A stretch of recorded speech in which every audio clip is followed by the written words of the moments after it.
This is the magicwordpodcast.com.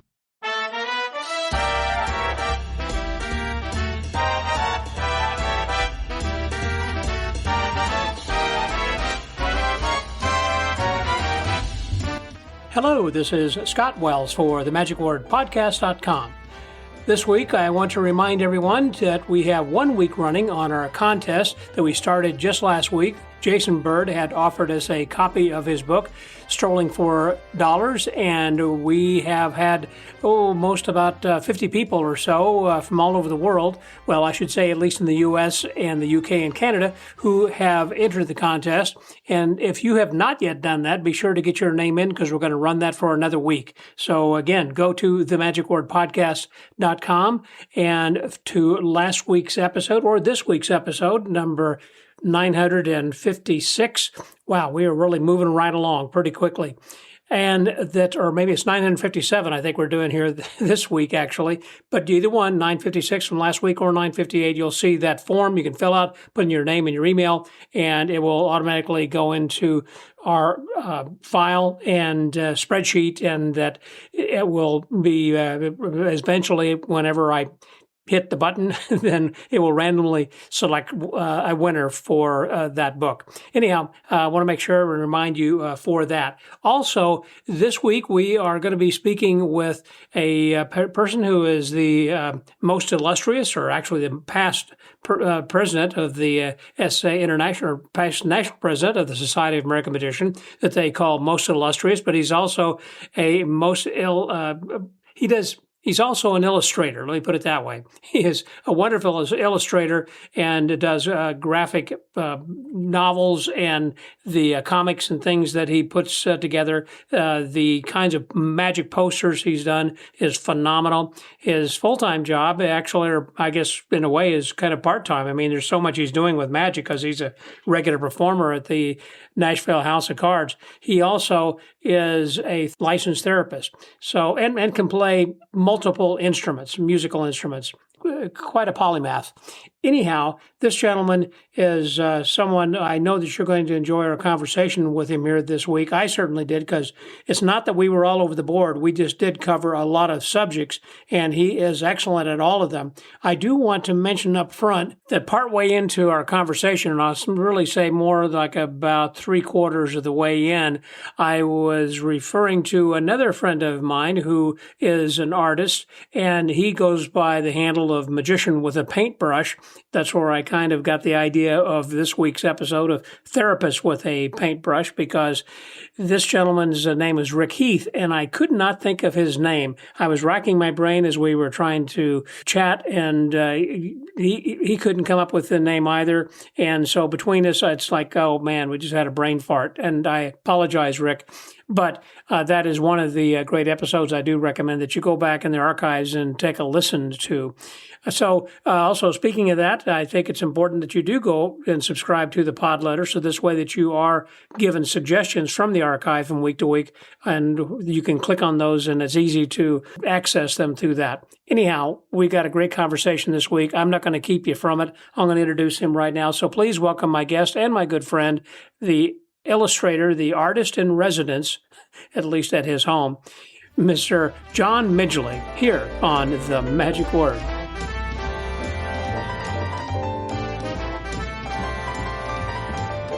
Today we're going to be speaking with someone who I think has just a very interesting background and career, and his path has yet to be chosen. He's still, I think, in the process of deciding who am I and where am I going and where will this take me.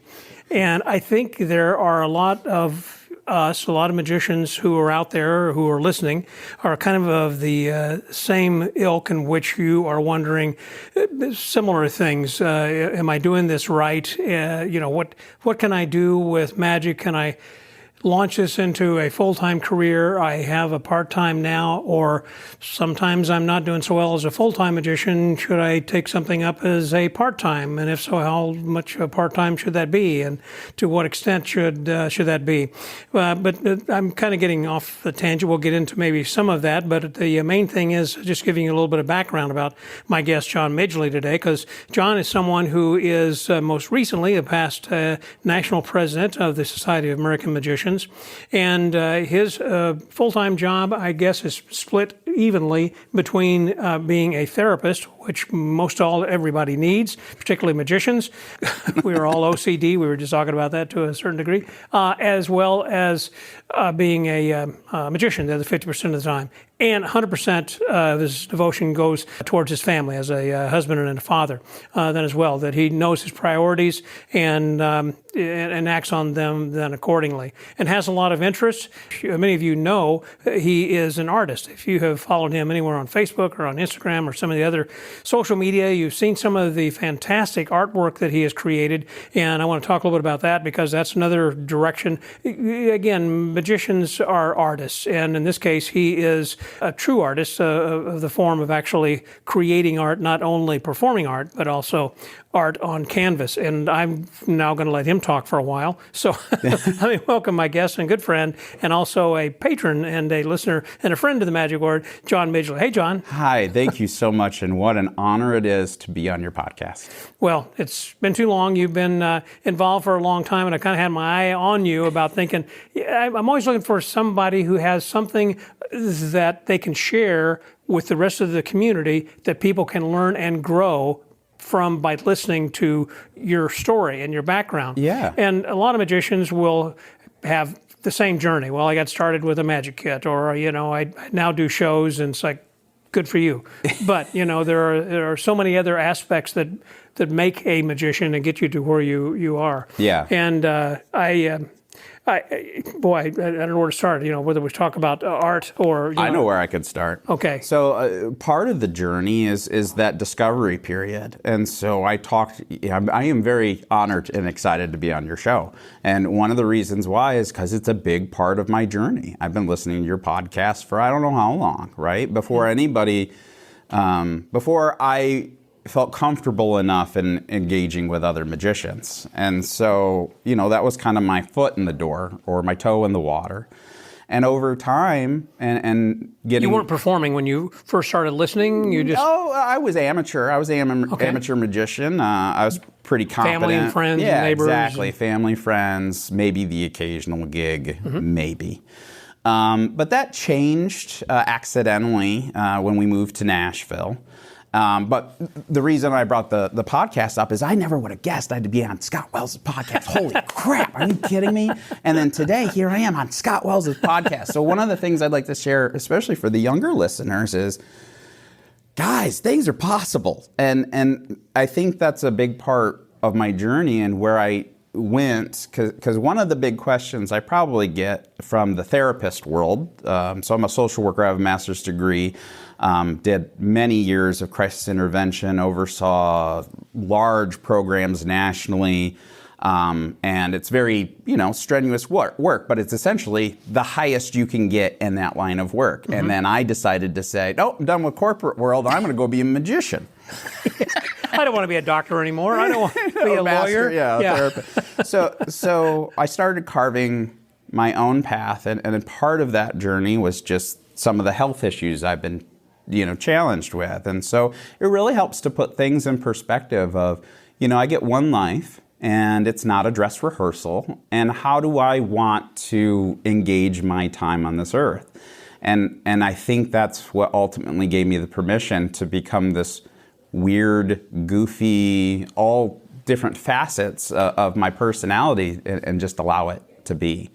And I think that's a little maybe confusing for some folks. You mentioned briefly there that you've opened the door about your health scare that you had then before.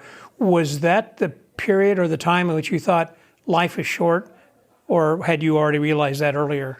So during that time, we were going through some huge system changes in this company that I won't mention.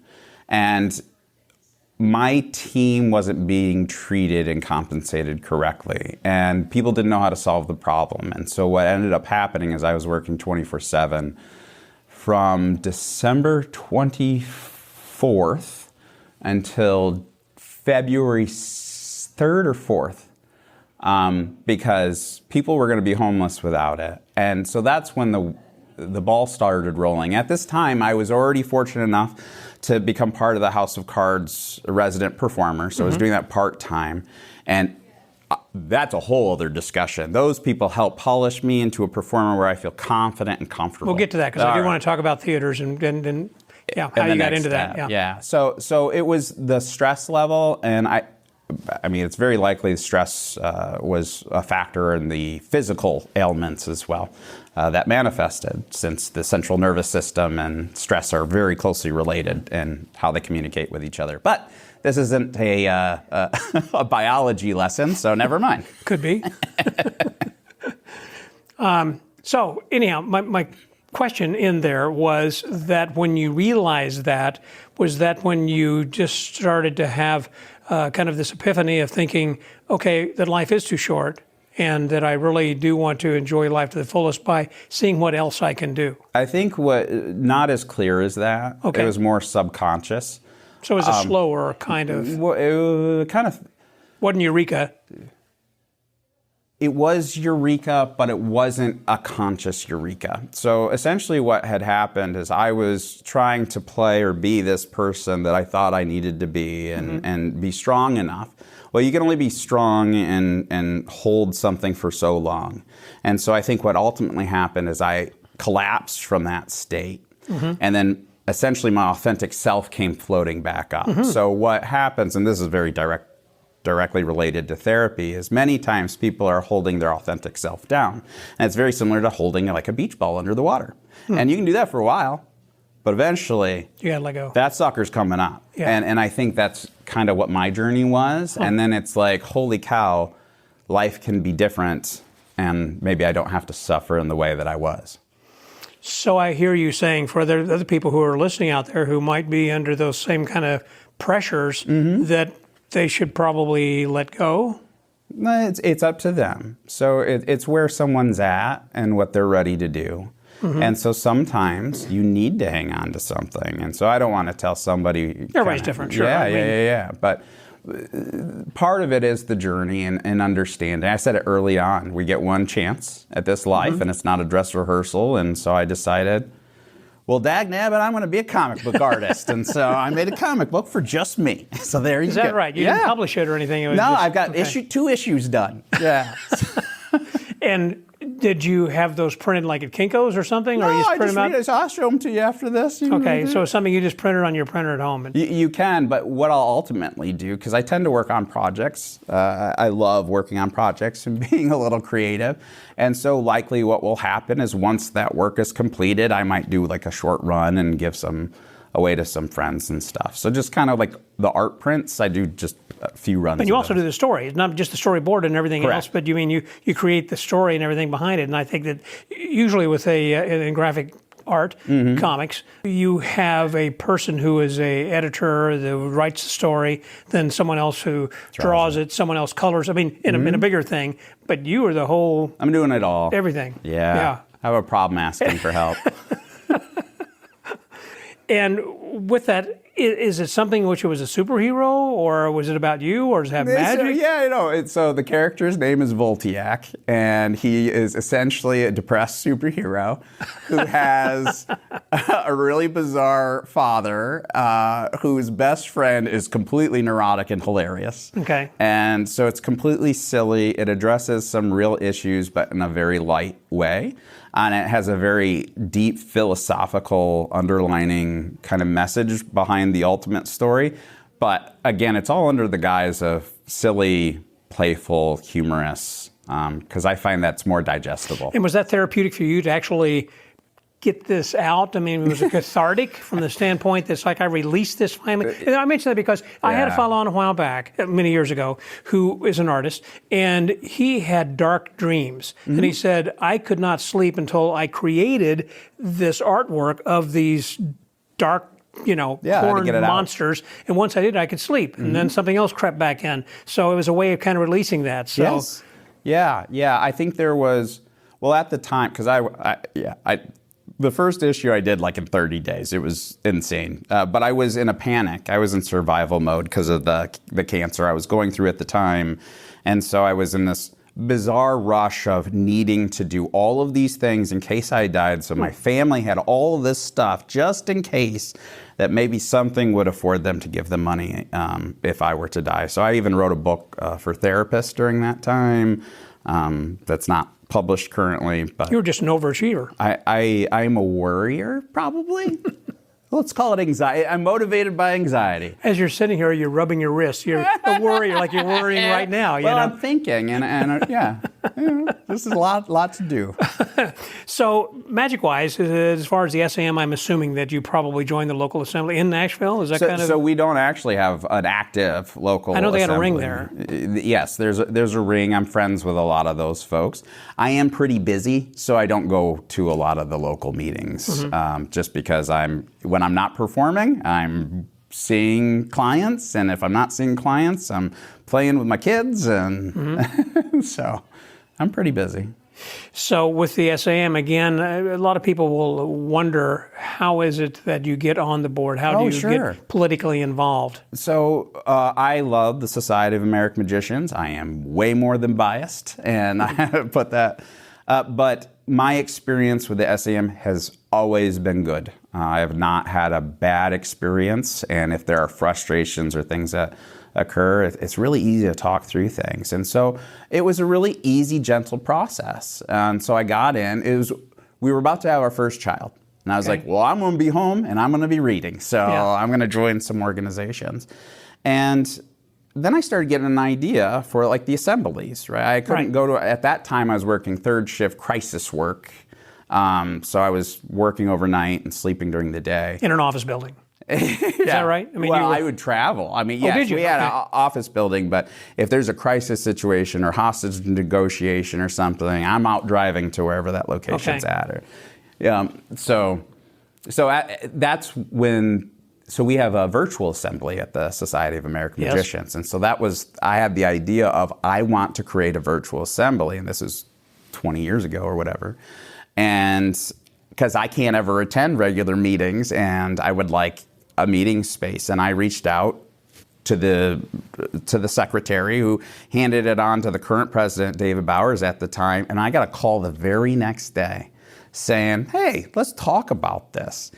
And that was a first. I'd thrown ideas. I had been involved with other organizations in the past and shared a lot of stuff. That was the first time somebody reached out and said, thank you, or let's talk. And the first thing he did, he called me up and he's like, hey, this is the president of the Society of American Magicians. My hands start shaking. And the first thing he does is, what kind of magic do you do? Yeah. And that culture, I think, helped bring me out of my shell. And then, so over time, that's how you get involved. In this organization, you share ideas, and there's a lot of committees people can join and get involved with. And we are always looking for people who are passionate and want to get involved. And if you have a strong desire, it is very attainable. Talking about meeting other people, do you feel that you are socially outgoing or socially awkward? So I used to have a podcast called the Socially Awkward Podcast because I'm pretty awkward. Okay. But I've learned how to be kind of a character of myself when I perform. On stage, or do you close up in both? Stage? Both. I do both. So I get to do the main stage and close up there at House of Cards. But yes, I'm an introvert. I like to be alone. I recharge thinking and being, coming up with ideas and projects. But I'm also social to some degree. And so I do need that at times. But I'm way more introverted than I'm extroverted. Mm-hmm. The reason I ask is because that in years past, before the internet, and I would travel and I would look in the yellow pages for magic and magicians. And I would just call people out of the blue who I didn't have a network, and I don't know there was a network necessarily of anything, and I would just contact people to say, hey, do you want to get together, or we'll meet at a bar and let's do some magic. Let's share some ideas. That's awesome. And I met so many people that way from across the country, and people were willing to say, "Hey, yeah, that we don't have a lot of magicians come through," and I'd probably say that 80% of the people had said yes. I mean, some were probably thinking, well, I mean, maybe they were too busy, or they couldn't, or maybe they thought that this is kind of weird. But some guy called me out of the Yellow Pages just to get together and do magic. I mean, what's his ulterior motive? I just want to do magic. I want to do card tricks, And I always enjoyed that, where we can kind of get together and we meet at a bar or a restaurant, and we would do something, and then say, "Let me show you how it plays," and then turn around and do it for a patron, who's there. And so, is that something that you have done, or I mean, do you reach out to people when you were locally? So actually, yes, yeah. When I first moved to Nashville, I did. I started reaching out. One of the first people I connected with he went by the stage name at the time, Big Daddy Cool. Johnny Del Rey. He's been on your podcast. Yeah. And so, is he still around? Mm-hmm. Okay, good. Yeah, still performing there in Nashville, and I think he's still doing some ghost tours in Nashville as well. And through Johnny, I ended up meeting Jason Michaels. Pretty big deal in my mind. Mm-hmm. Jason's coming up the ladder in the IBM to be the president next year. Yeah, and another resident performer at House of Cards, just phenomenal guy, awesome man. He's been on Penn and Teller Fool Us, I believe. Yeah, absolutely, yes. So good. So yes, I guess so, because I was using Facebook, and that's how I was kind of connecting with the local. Because there was a magic shop when we moved there. I looked in the Yellow Pages. They still had them there. Huh. And, there was 2 weeks before I got there. It just closed. It closed 2 weeks before I got there. I was like, oh, I knew you were coming. Yeah. So, well, I am curious about just kind of the state of brick and mortar magic shops worldwide. It's not just here. We just recently saw out in California, the Hocus Pocus magic shop had closed after 50 years.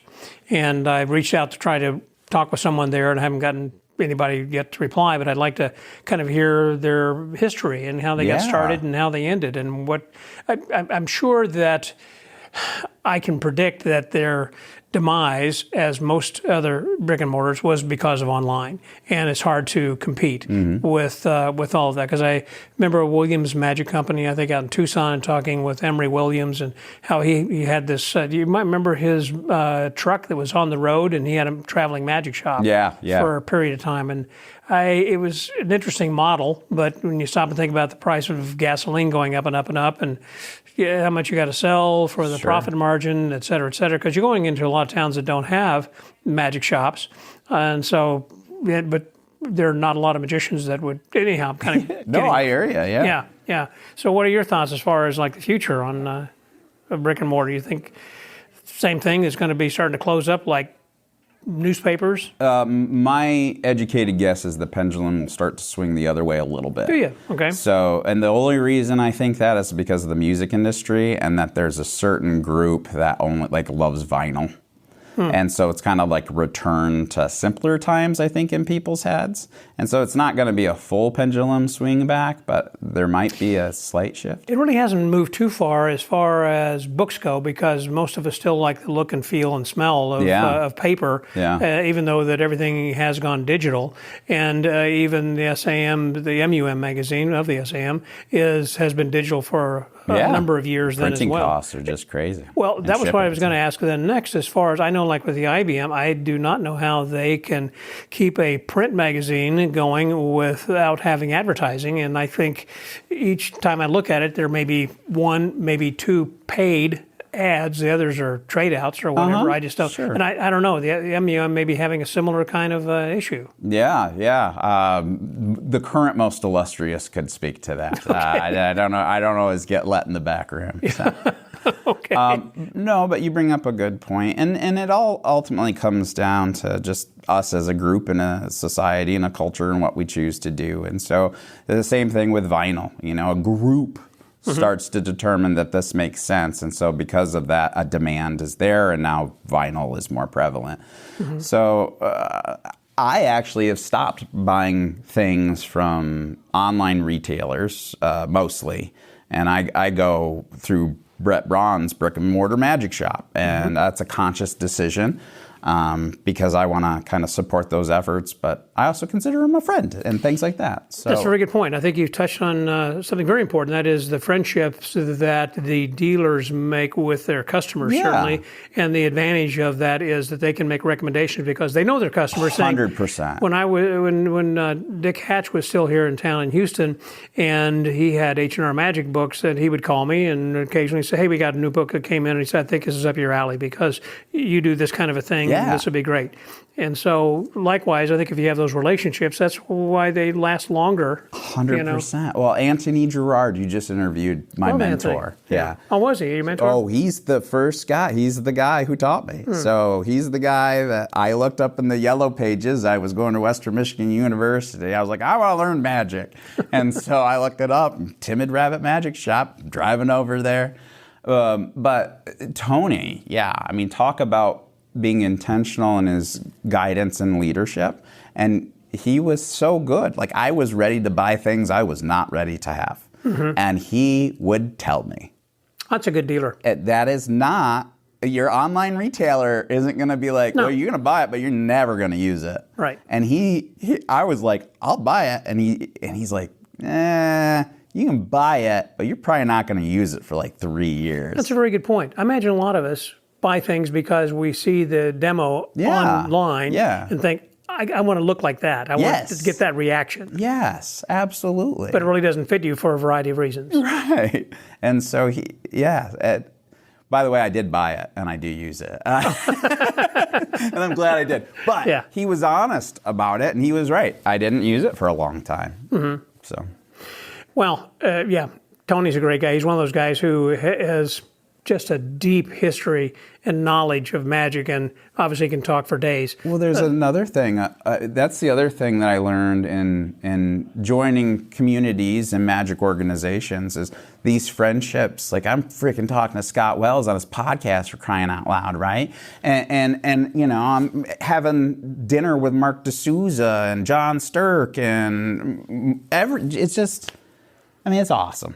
Do you sometimes feel like maybe being starstruck from the standpoint? I mean, I was just talking with someone earlier today about that very thing of people that I have met who are celebrities in movies or something, if I get starstruck, and that there are people, I guess, that are in our community that some people still get starstruck by. Sure. And I think that's a good thing. Oh, yeah, and enjoy it. Sure. That's my advice. One of the things I'll share is I used to be kind of more overwhelmed when I was meeting people. Not so much, thanks House of Cards. They send me the celebrities because I don't know who anybody is. I bet that's right. You probably get a lot of, quote, Western singing celebrities. Everybody you can imagine, man. I don't know about you, but I'm not a country Western fan at all. I mean, country music is an oxymoron, in my mind. Careful. I live in the South. My favorite band's Smashing Pumpkins, so I'm not. Well, there you go. Now, I like Smashing Pumpkins, but they're not country. But my point is, at the House of Cards, for those who are listening, if you've not been to the House of Cards, you need to go. And we'll talk about that here in just a moment in Nashville. But you probably have to get a lot of people who are coming in who are on the range from a minor star to someone who's got multiple songs to where they're closing the thing down because somebody's coming in the building. Yeah, because they've got Grammys, right. They won. Mm-hmm. Yeah, and what I've learned, and everybody says it, and that's true, is we're all just people, and so I started shifting kind of my view of humans a little bit, and I started viewing everybody as a literal star, and and we are, and I like that. I love that, because each of us should be treated, I think, equally as someone as being special because you are special. Absolutely, 100%. And I get a little bit more nerdy than that because I am interested in theoretical particle physics, and I know, we know that the cellular structure of how humans are composed is from dead stars. Our cells are made from dead stars. We are literally made of stardust, and what a beautiful way. And it's also helped me tremendously with the difficult spectator, because I no longer look at them as a difficult spectator. I look at it as holy cow, you're here. Holy cow, we're sharing an experience. And Oh, quick plug. I'm going to be doing a lecture at MagicCon in North Carolina. When's that going to be? That's in March, I believe. Is that, yes, March or April? April. And MagicCon's going to be? April 10th and 11th, I'm pretty sure. And where's that going to be? North Carolina. Okay. That's Sarah Ellen and Dan Harlan's yes, convention. Sure. And so I'll be lecturing on how to navigate the difficult spectator, and part of that is learning how to invite them to play. Because they're defensive for a reason. And so there are ways to get them out of that. And yeah, I just wanted to throw that in there. One of the most difficult things, and I often will ask my guests, is how do you go about selecting the right volunteer? Because you could so easily get the wrong one that could take your show in a completely wrong direction. Yeah. You know? Yep. And so for the most part, the answers that I receive are that I will float some different things out there to see how people react, and I pay close attention to a few people of whether they're laughing, enjoying it or not, and then we'll select them. If they're not, or their arms are crossed, or their body language says something different, then I may not. But it's just, you have to be very conscientious, of who you're going to be selecting. I think so. But my third effect in my show always goes towards the most difficult person in the room if they seem like they could be swayed. And the reason why is because there's no pressure in this effect, and the end of the effect is completely silly, and always, let me reflect, I think always gets such a big belly laugh that they then realize this is not serious and it's okay. They're not on stage, they're in the audience though. Is that right? Or are they up there helping you? No. Yeah, so I'm thinking more of close-up in those kind of situations. Oh, I see. When I'm on stage, you're right. I'm not going to mess around. We've got, specific kind of structure there. But if the moment allows for a spectator who is not having a good time and they shift to having one of the best times of their night, love that. Everybody else around them also feels that. And it elevates everything else. And so, particularly if you get the alpha on your side. Oh man, it's so fun. It's so fun. And it's like one of the very simple things I'll do just to test out if I get somebody like that is I normally have a white sponge rabbit that I keep in my coat jacket. And I will just, out of the blue, especially if they start complaining or something, be like, oh, I'm so sorry, you got a little white hair there. And I'll just pluck the white hair and it's a big white rabbit, and I set it down like nothing happened. And then they can't ignore it. Right. So then they start laughing because you're acting like nothing has happened. Right. And it is a cognitive shift for them. And that's essentially what I'm doing. So you have that as part of the show, in the show, or you have that as an opener? That's just in there in case I want to pull it out. I don't always do it. Okay. But the third effect, so the first three effects that I typically are very well structured. So the first one, I can definitely figure out who's going to be easy to work with and who's not. But it's a longer routine, and it's a lot of fun. Your first opening routine is a long routine. Not crazy Well, it's long. not a 30-second thing is what I mean. No, not at all. So I because it's an invitation to play. That's my whole kind of thing. And so the first thing we're doing is we're playing to get, it's a 3-card Monty effect. Okay. And everybody's losing, and then they all get to win. And then sometimes, you always got to read the room, because sometimes that crowd will want to lose. Yeah. And you can sense those things if you're really paying attention. But then, the second effect leads into the third effect that I know I'll have them all by that time.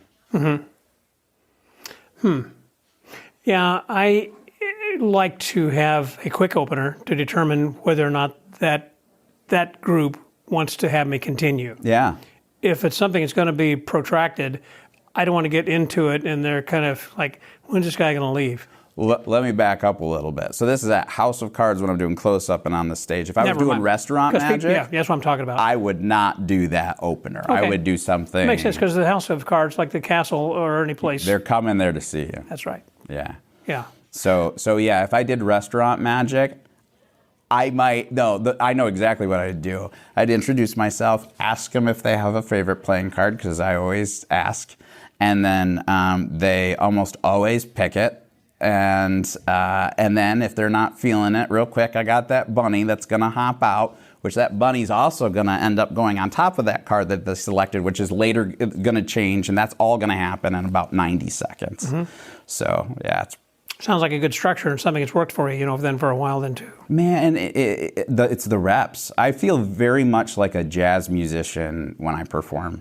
And so I'm improvising quite a bit. Now I have a lot of structures, just like jazz, you know your bass and things, but man, I do not have to be set in stone. I can be really flexible. Well, that's the thing about, that's a good analogy as far as doing jazz magic, that you don't know where you will end up, but you know the journey will be entertaining. Yeah. I know we got a few paths we can go down. I know where we're starting. I know where we're ending. We're going to have fun getting there. Yeah. And I don't have to be the one forcing you on my path. I can go to where you're at. Well, working at the House of Cards, you have a lot of people who are coming and going, who are other magicians coming in from out of town Holy cow, as well. That's surreal. When that happens. That's another thing, is I'm sure you're just meeting some of your heroes coming in and say, oh my gosh, I'm working with this guy or gal. I just had that happen. Yes, it happens, and it freaks me out every time. Oh my gosh, which time? I mean, there's so many. I mean, I know you've had Lucy Darling come through for an example, right? I love her. Absolutely. I mean, Juan Luis Rubiales just finished a couple weeks there. Yeah. I love hanging out with him. Another artist. We always kind of just talk art and stuff. But yeah, I don't know. Now, the House of Cards, as I understand it, I can't remember the gentleman who bought that. Bill Miller. Bill and Shannon Miller own House of Cards, and it's underneath the Johnny Cash Museum. Yeah. And they don't own the Johnny Cash, or do they own Johnny Cash? Yeah, they own it too. Okay, because there was another museum. There was a lady that was across the street, about the same age or around Johnny Cash's time.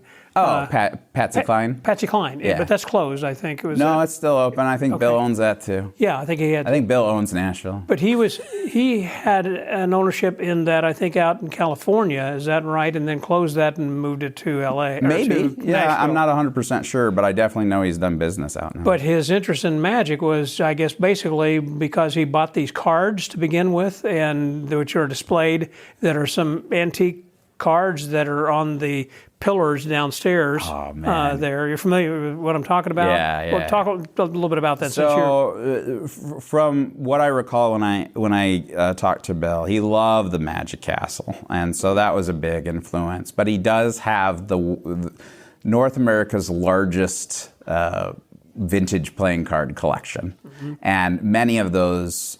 It's not even a small percentage are on display. He has a massive collection. But they are displayed throughout the House of Cards. I think the oldest one is 1462. Wow. And just to put that in perspective, I think the oldest known card in the world is 1430. So pretty close. But that place is a living museum. So it is incredible. Now, when I think of a living museum, I think of people who are actually talking and who will explain things. So, okay, are there people there who you get a will brief give you the history? You get a brief tour, but you won't get all of the real details. Now, if you pull a magician aside, we'll give you all the details. So, for instance, the Carter the Great Theater, which is the main stage there. Cool name. It's got the Carter the Great backdrop, but I mean Carter the Great's backdrop, like the one he used, that he performed in front of. The table that we use is Carter the Great's table. We're using his I didn't know that. Yes. Huh. That ornate big thing that is his table from the 1800s. So yes, everything in there is original, authentic, and I can't believe they let us touch it. Yeah, and actually still use it as opposed to being behind glass or something, I like know. that. Yeah, I can tell you all the hidden compartments in his table. Now, how many magicians actually work there? There's a number of us that rotate that are local, and then they always have an out-of-town, well, typically have an out-of-town magician who's there for a week. Stage, yeah. Do you have out-of-town people do close-up? Sometimes. Juan Luis wanted to do 2 weeks, and he wanted to do close-up. So for 1 week, he did close-up, and the other week, he did stage. So yeah, sometimes we get those amazing artists that... Oh, one was fun. So we had Stephen Bargatze recently. It was funny because the night before, he'd just done Bridgestone, which is a huge arena with his son, Nate. Okay. And then he comes to House of Cards. So he's just, 40,000 people down to 400. And he was so fun because he was doing the stage shows, but he was so excited to be performing at that venue. He came over and he's like, "You mind if I perform? Can I kick you out?" I was like, "Yes, Stephen, take over, man."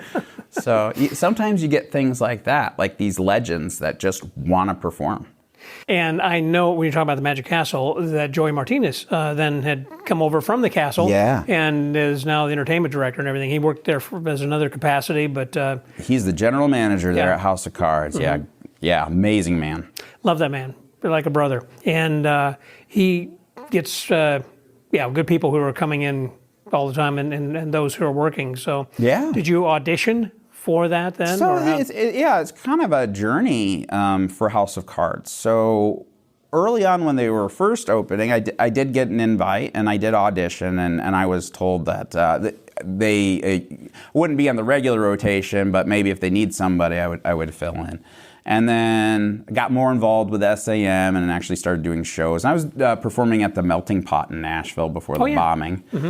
So I was doing some restaurant magic at the time. It wasn't until a few years later, and Joey wasn't there at the time.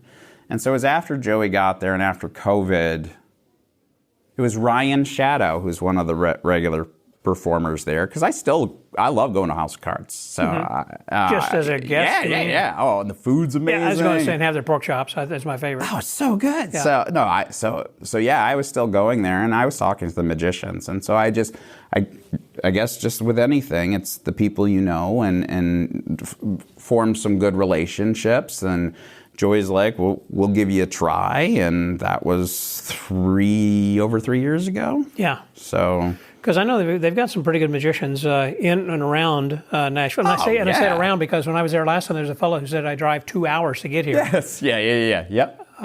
So, I mean, people are willing to come just to... Oh, people would move. Yeah. People would uproot. I mean, I'm sure there's a magician listening who would be like, "I'll move to Nashville to perform magic full time." That happened to Magic Island here when we first opened. We had some people who'd moved from California to Houston to work in the early days. And people still ask me, what's happening with the Magic Island. I don't know when it's going to be opening. I mean, they say they're going to open, and then they're not, and then it is, and then they're not, and then they'll be on the news saying, "Yeah, we're going to be open by such and such," and then they're not. So I don't know. I stopped guessing, on that one. But there are more and more theaters. Of course, then like the House of Magic that Mark D'Souza had just recently opened last October, and there are other places around the country that allow magicians to go and perform. Again, of course, then Chicago Magic Lounge. And there's another one that's the Eye. Hand in the Eye in Chicago. Which is going to be opening this spring. Yeah, it's supposed to be. Looks amazing from what I've seen. I'm trying to remember some of the people who were working there. Nick Lacapo, I think, had just moved there, and he's going to be, I think, a resident magician. At the area then, too. I had overheard that as well. Mm-hmm. Yeah. And there's a fellow that, I don't know what we're allowed to share and stuff, but I will let you know that one of my all-time favorite sleight of hand artists that used to perform at House of Cards is going to be a resident magician there. So I know that they're... So he's moving from Nashville to Chicago, you mean? Yeah. Really? Okay. Is that official that you can announce it or not? I don't want to say anything because it's not my place to say. Yeah. Okay. When you were talking about magic shops, it's interesting. You're talking about Brent Braun, great guy. Then also, and he's someone who has a lot of great knowledge and has helped a lot of magicians on America's Got Talent. And other kinds of things that he gives some original ideas. Wealth of knowledge. He is. But it's so easy to, once you've gotten in with someone, then to stay with that one dealer. I know a lot of people who like Vanishing Ink or like 311 or they like Illusionist or whatever it happens to be, and then overseas Alakazam or different kinds of companies that provide good value. Yeah. I think it'd be hard though for some online dealers to get to know their clients, as you were talking about earlier, unless they also, like in Brent's case, going to magic conventions. So they're dealers like at the SAM convention, which, by the way, is going to be in Appleton then this year, which I'm excited about. I've never been to Appleton. They don't have a museum anymore. The Houdini Museum is now closed. Is that right? Or what kind of Houdini stuff do they have that we can look forward to? Yeah, I'm not sure of all of the events. Dan and Mano Rodriguez are really handling all of that, but there's a lot of that. from what they shared at the National Council meeting today and everything is the city is incredibly excited. And so we know that it's going to sell out because it's almost 400 max. That's the max registration. I know that there's going to be at least some Houdini display. We got Dorothy coming. So even if there's not an active museum, my guess is we're going to build one. The Grim Game is going to be shown. John Sturck, we're going to be playing live during that. So there's, living members of the Houdini family are attending. There's a lot of different events. Is John Cox going to be a part of it as well? I believe so. Yeah. I mean, he's the guy. He is. I mean, I kind of feel like you can't really have a convention that's honoring Houdini without John. Right. Yes, I believe I heard both Dorothy and John Cox will be there. Because John also would have a lot to say about the Grim Game. You know, I don't know. Maybe somebody will host that movie. The story, yeah. So they are going to do a history, and I guess there's a story about the plane crash, and they didn't tell us what that is yet. So they're going to tell us. You haven't heard it? Well, I mean, I have not heard it. Okay. Famous story. I thought everybody knew that. Maybe that we can. Yeah, you need or to go maybe there. I know it, Scott, and I want people to show up at Appleton and celebrate Houdini. Well, that's what I'm saying. I think that people do need to go. Again, I've not been to Appleton. Now, I think they fly into Milwaukee and drive up from there, or they have an airport in Appleton. No, I think I don't think there's an airport in Appleton. Because that was what I was thinking. I'm going to fly into Milwaukee, and it's only an hour or two. Yeah. That's what I looked into as well. Very similar thing. I mean, it's not a convenient place. It's not like on your way to any place. I mean, I got to wonder, why it is that the Weiss family decided to come from Budapest and go to Appleton, of all places. Well, there may be an opportunity. This may be like the SAM's version of Abbott's. Who knows? Maybe Appleton is just where we'll be from now on. No one has said that, by the way. I'm just joking around. Just joking, yeah. I'm going to be going to Budapest in October for the 100th anniversary of his death. So. Wow. Well, I've never been to his home, and I thought that'd be a good time to kind of celebrate rather than going to Detroit. I mean, I assume Detroit's probably going to be having some sort of a celebration, but it won't be as big as what I'm sure they're doing in Budapest. Yeah. Now, going to art, I really want to discuss that. Did you or do you have any kind of an art background or not? Or how did you kind of... No. Well, I mean, probably as all kids, you draw as a kid. Sure. I learned later in life I have dyslexia, and I got the way I was able to learn how to read competently to get through school was because of comic books. And so I was always into comic book art. And so I always had a love for that. And so I dabbled with that as a kid. No training, I never had any lessons. I was actually on the verge, I was getting enough gigs right before COVID happened that I was thinking of leaving work as a therapist and just doing magic full time. But then COVID hit and all my gigs went out the window. Like everybody. Yeah. And I went, well, I'm going to draw. Really? And so I decided I'm going to learn how to draw. And so I started buying book after book and countless exercises after countless exercises. There's a school by Joe Kubert. He started an art school. So I bought their online teach yourself kit, here's a ridiculous amount of money, watch all the videos, do all the stuff. And I just playing around with it. It's a nice hobby. Also, is it on pen and paper, or are you doing it digitally? Some of it's on Bristol board. A lot of it's it's done by hand, but it's on my iPad.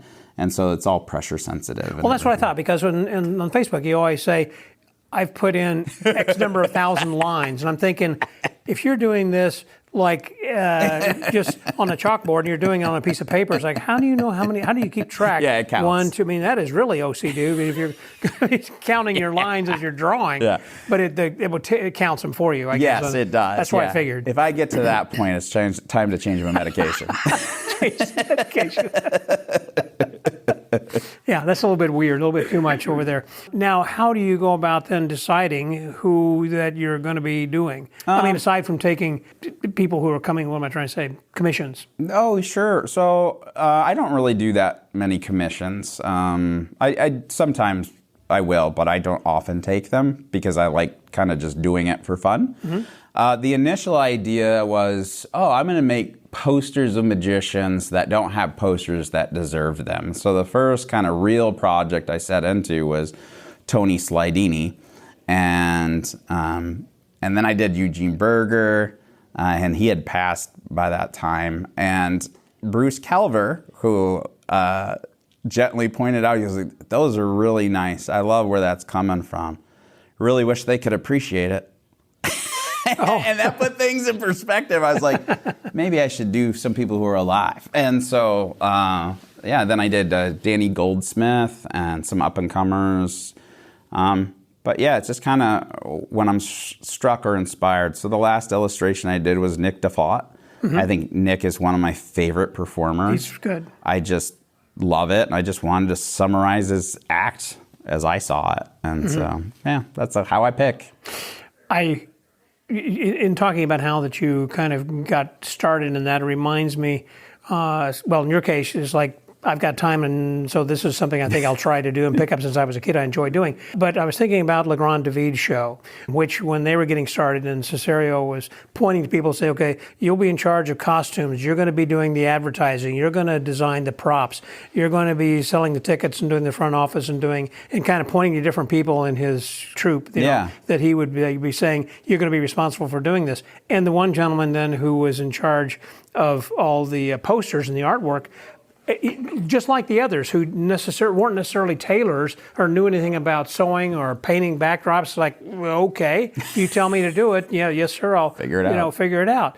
And they did, obviously, and became legendary. And likewise with the artist, and why is his name escaping me right now?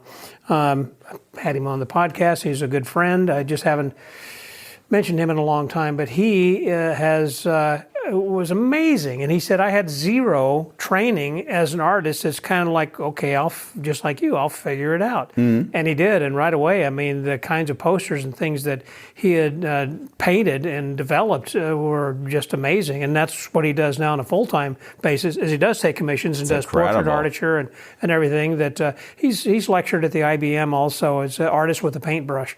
And somebody's going to write in later and say, you're talking about so-and-so. Whenever I edit this, I'm going to add this at the end because I'm embarrassed. I can't think of, doggone it, because you know who I'm talking about? I'm not sure. There's a lot of artists that were magicians. He was the main artist who did, the Legrand David artwork. I gotcha. It's escaping. Did you ever go to the Legrand David show, by the way? I haven't seen it. Well, yeah, you missed a time in history. Because what year was it that you actually got started then? 1999. Okay, yeah, kind of late. I mean, by comparison. No, it's late. I got into magic late. Yeah, which I was a musician before I was a magician. What kind of instrument? Name one. Okay. So I went to school initially for music composition, and so that curriculum, you had to learn every instrument well enough to teach the basics. And so, yeah, I could play a lot at the time. So when people ask what you do and you say I'm a magician, they confuse it often and say, oh, what instrument do you play? If they do that, I'll pick up an instrument and play something. Do you? Oh, if there's something in the room, yeah, because it seems like, I mean, how magical is that? Yeah. They just say, oh, okay, what kind of musician are you? I'll go, what kind do you want me to be? Ta-da! No. Yeah. I will say I play the cards. Yeah, yes, exactly. And they there go, you go. Because, then they look at me and I said, a magician. I play cards. Oh, now I get it. Yeah. Anyhow, yeah, when you had surprised me and had done a poster of me, I was and still am in shock that someone had taken the time and effort to do what you did, for me. That was just amazing. I want to honor those that that I think are worth honoring. Not saying that everybody's probably worth honoring, but I just want to highlight certain things that have affected me in a positive way. And so if I do an illustration of you, it probably means you have changed my life in a very positive way. That's a good thing. Well, thank you very much. I do want to thank you for all the complimentary things you've been saying throughout this it's true. episode. So thank you. You're a good friend, and I appreciate that. With that also, as far as the posters you put together, did I hear or read where you're going to be putting them in a book? Oh, I might down the road. Right now, the Luna Shimada illustration I did is one of my favorites I've ever done. The colors it just kind of worked. It's just, it feels vintage. It's just something about it. And so that one is a special limited release where Luna has signed them and I've signed them. So there's 50 of those in existence. And so I probably will do like little projects like that for a time, but maybe down the road, maybe I'll collect them and put them all together in a book. I was going to say, have you thought about maybe printing out some smaller pictures or posters and then having them at like at a dealer's table? I have. I absolutely have. A few people have reached out and they have suggested that. And then I ask, oh, well, which ones are you interested in? And then I don't hear a response back, which gives me an indicator like, we feel like it's a good idea, but I don't know how practical it really would be. Just a nice conversation to have. I don't want to overlook the Houdini cards that you had made either, because that's something that was very relevant and something that people could still buy through the website right now, and had something that was behind it. That is, you were trying to raise money that's going to be going towards the gravesite restoration. Talk a little bit about that. Sure. So the Houdini cards. So I illustrated all of the cards. There's 56 cards in the deck.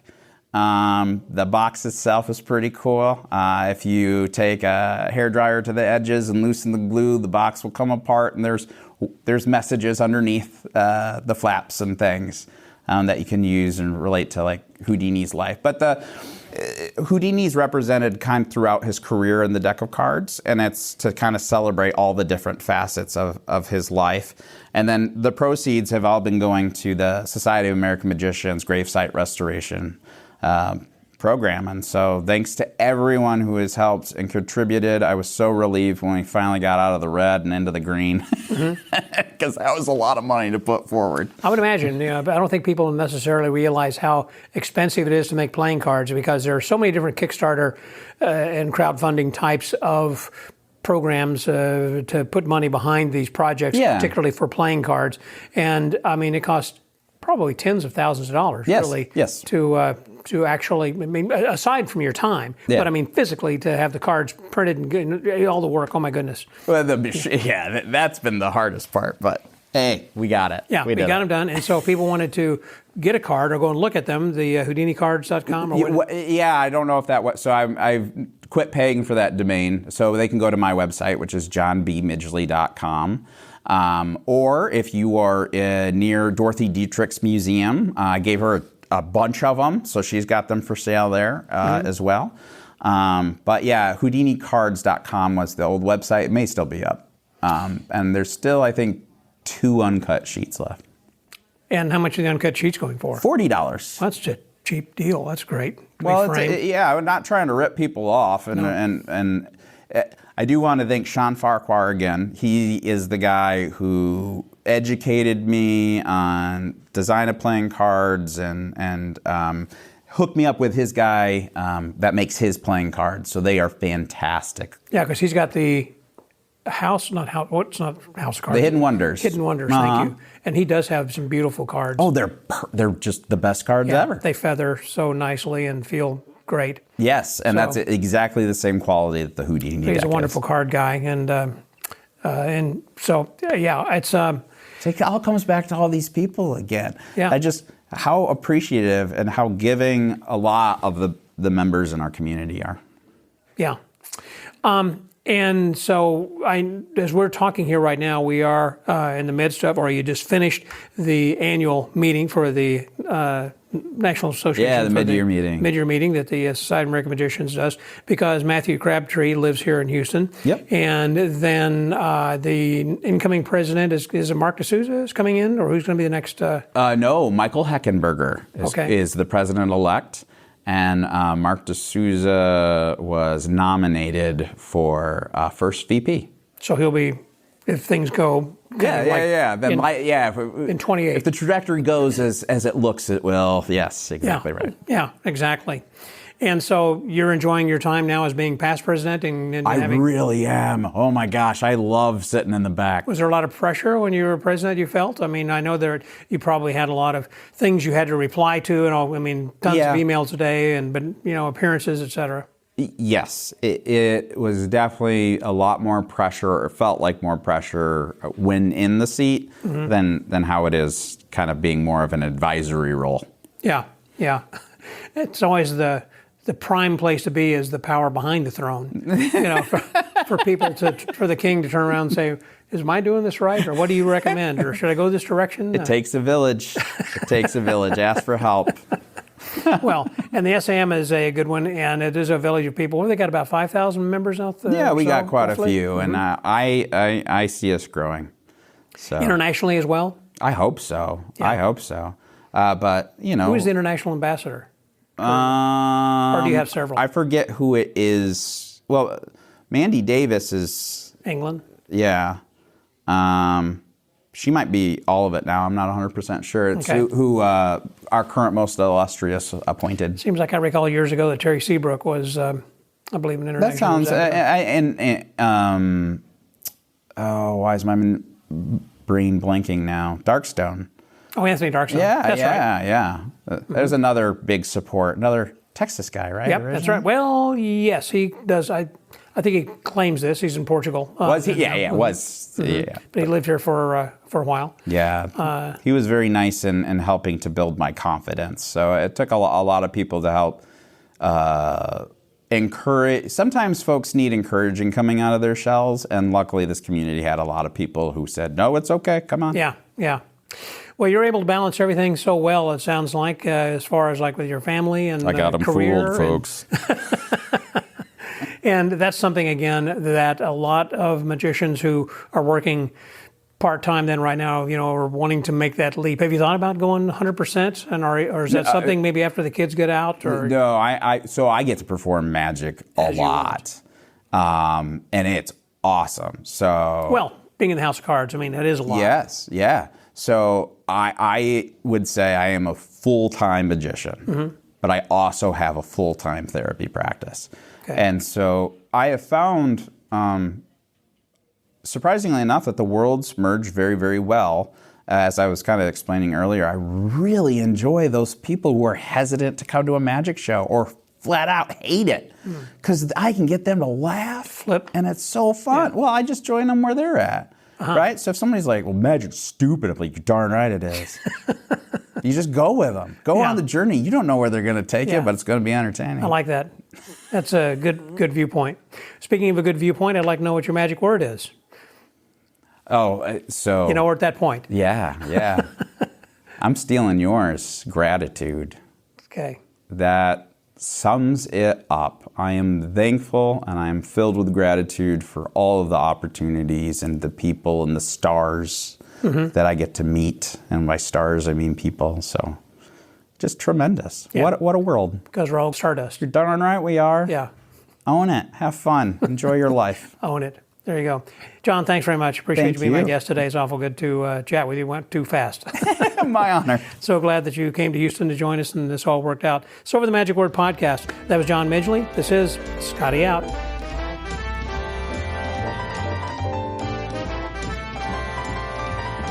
Thank you, John, for being my guest this week on the Magic Word Podcast. And also thank you so much for all the things that you do. Oh, golly.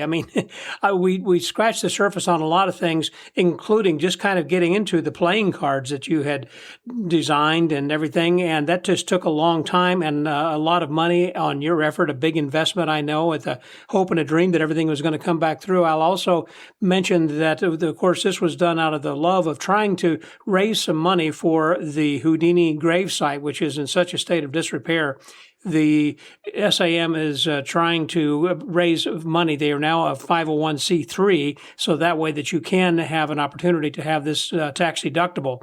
So I would recommend if there's any way that you can give anything to help that, it would be much appreciated by the Society of American Magicians and others in future generations, because right now the gravesite is sinking and it's splitting, and because of the snow and ice and the weather, it seems to have split. As the water gets down in there into the marble. Anyhow, I appreciate, John, you doing what you have been doing in order to help raise funds for that, and also for all of the wonderful magic posters that you have designed. And I also recommend if you go to Facebook, you can see on John's website, or I should say, yes, on his website, but also on his Facebook page, many of the pictures that he's taken, and also how that he tries to drive magic forward. He is always looking for the next best way to make magic great again. So thank you very much, John, for all that you do. So I guess we got to better wrap up. As just a quick reminder, go and make sure that you have signed up for the contest to get a chance to win that free book of Strolling for Dollars. And also, if you would please leave a 5-star review on iTunes, that would be fantastic, with some nice comments. It's been over a year since we've had anything on there. I haven't really been pushing it or reminding people about that, so I guess out of sight, out of mind. So I guess I need to remind everybody, if you would please, to go, and if you have not yet done that, to please help our podcast grow by giving it 5 stars. So until next week, stay well, get booked, and remember to have gratitude, because you are stardust. This is Scotty out.